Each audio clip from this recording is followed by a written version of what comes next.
नारद संचार आर्थिक समाचार के इस ताज़ा अंक में हमारे सभी दर्शकों का एक बार फिर से स्वागत है। आज जब इस वीडियो को हम रिकॉर्ड कर रहे हैं 26 जून 2026 है। 2020-21 में कोरोना महामारी, उसके बाद 2022 में रूस और यूक्रेन के बीच लड़ाई, उसके कुछ साल बाद ही इज़राइल और हमास के बीच में युद्ध, इज़राइल और ईरान के बीच में युद्ध, और इस साल फरवरी में अमेरिका और ईरान के बीच में, इज़राइल और ईरान के बीच में, इज़राइल और लेबनान के बीच में तमाम लड़ाइयाँ हुई। हालांकि इस समय पश्चिम एशिया में जो तनाव था, संकट था, वो फ़िलहाल थमा हुआ है। लड़ाई नहीं हो रही है और चीज़ें सामान्य हो रही हैं, तो उसका असर पूरी दुनिया पर दिखाई दे रहा है। अभी बातचीत चल रही है, अंतिम समझौता होगा, तब तक के लिए चीज़ें सामान्य हैं। लेकिन अब एक नई चिंता जो सामने आ रही है वह है मानसून की। दक्षिण पश्चिम मानसून जून से लेकर सितंबर तक जो भारत में नीचे दक्षिण से शुरू होकर नॉर्थ ईस्ट की तरफ जाता है और फिर वापस पश्चिम की तरफ आता है। तो पूरे देश में ये मानसून आता है और देश का जो खेती का सिस्टम है, प्रणाली है, खेती का तौर तरीका है, वो इस मानसून के ऊपर काफ़ी कुछ निर्भर करता है। चाहे हमारी नदियाँ हों, नाले हों, नहरें हों, तालाब हों, भूजल हो, तमाम चीज़ें अच्छी वर्षा होती है तो इनमें पानी भी अच्छा रहता है। हमारे जो भंडार हैं, जल भंडार जो हैं, बड़े बड़े बांध के साथ जो जल भंडार बने हुए हैं और दूसरे जल भंडार हैं, उनका स्तर भी अच्छी वर्षा पर निर्भर करता है। वो भी वर्षा अच्छी होती है तो वो भी बेहतर बने रहते हैं।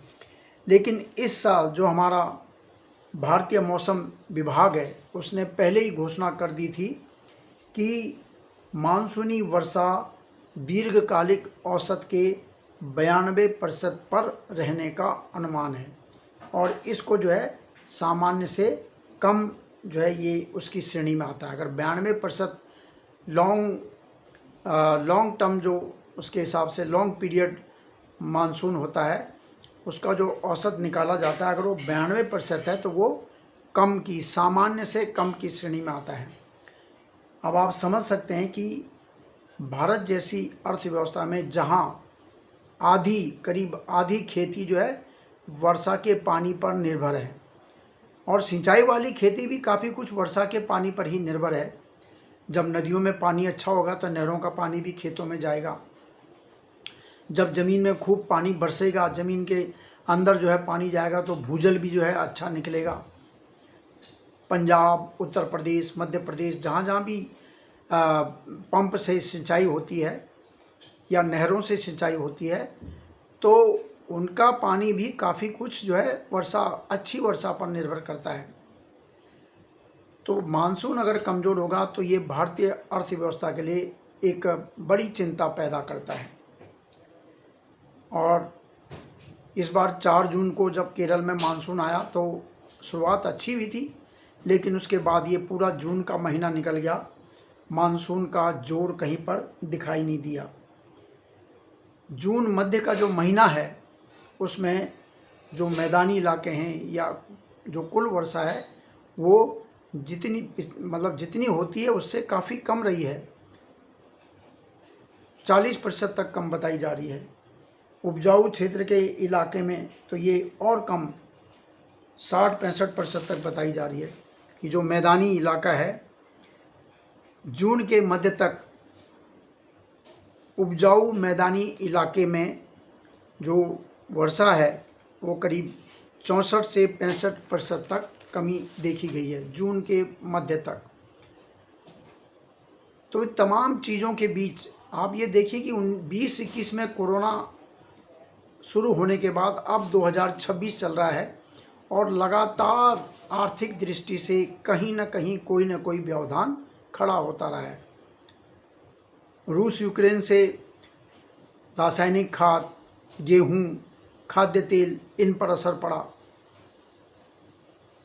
हालांकि तेल और गैस, कच्चा तेल और गैस पर इतना असर नहीं पड़ा क्योंकि खाड़ी देशों में तब कोई समस्या नहीं थी। लेकिन उसके बाद जैसे ही पश्चिम एशिया, खाड़ी देशों में तनाव शुरू हुआ, पूरी दुनिया पर इसका बहुत ज़्यादा असर पड़ा। कच्चे तेल के दाम बढ़ गए, गैस के दाम बढ़ गए, रासायनिक खाद के दाम बढ़ गए, एक्सपोर्ट इंपोर्ट प्रभावित हुआ, सोने चांदी के दाम बढ़ गए। और अब जैसे ही अभी 2-3 दिन ही हुए हैं, 3-4 दिन हुए हैं, अमेरिका और ईरान के बीच में बातचीत पर सहमति बनी है, समझौता करेंगे उस पर सहमति बनी है। 2 महीने का समय दिया है कि 2 महीने में हम पक्का समझौता कर लेंगे।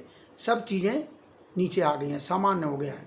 कच्चा तेल $75 से नीचे आ गया है, सोने चांदी के दाम भी घट रहे हैं।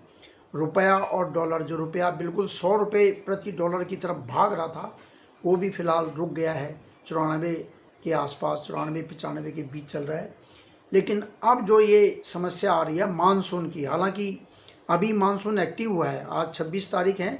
आजकल में जो खबरें आई हैं कि फिर से दक्षिण पश्चिम मानसून जो है एक्टिव हो गया है, सक्रिय हो गया है केरल, महाराष्ट्र और इस दक्षिण के राज्यों की तरफ और पूर्वोत्तर की तरफ पहुंच रहा है।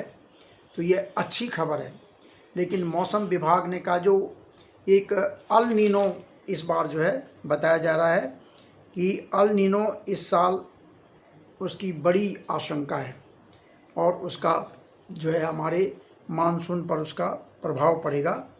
तो इससे जो नीति निर्माता हैं उनकी चिंता भी बड़ी है, क्योंकि मानसून और फसल और उसके बाद खाद्यान्न और महंगाई, ये तमाम चीज़ें एक दूसरे से जुड़ी हुई हैं।